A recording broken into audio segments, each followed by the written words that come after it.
আপনি কি জানেন লিওনেল মেসি ফুটবল ইতিহাসের প্রথম অধিনায়ক যে কিনা ইসরায়েলের বিপক্ষে ম্যাচ বাতিল করে জরিমানা গুনছেন? না, আপনি এটা জানবেন কেন? আপনার তো এটা জানার ইচ্ছে নেই, বরং আপনার কাজ মেসির সমালোচনা করা। একটা ছবি পেয়েছেন, অমনি মেসির সমালোচনা শুরু করেছেন। কারণে অকারণে মেসির পেছনে আপনি অকারণে পুরো ক্যারিয়ার জুড়ে লেগেছিলেন। তাহলে শুনুন, মেসি ফিলিস্তিনের মানুষের প্রতি কতটা মানবিকতা দেখিয়েছিলেন। সাল 2018 রাশিয়া বিশ্বকাপের আগে আর্জেন্টিনা মাঠে নামবে ইসরায়েলের বিপক্ষে। সবকিছু ঠিকঠাক।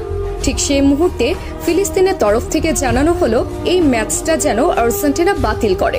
কিন্তু আর্জেন্টিনা ফুটবল অ্যাসোসিয়েশনের তরফ থেকে সেটা সম্ভব ছিল না, কেননা এই ম্যাচটা বাতিল করলে মোটা অঙ্কের জরিমানা গুনতে হতো AFA কে।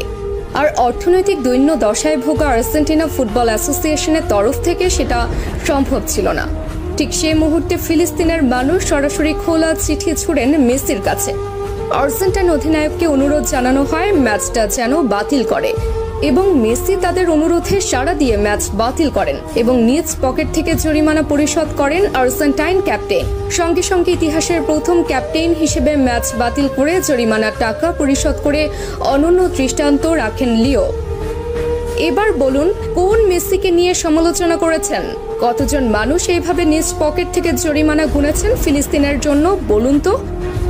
এরপর যদি মেসির সমালোচনা করেন, দয়া করে আয়নায় মুখখানা দেখবেন।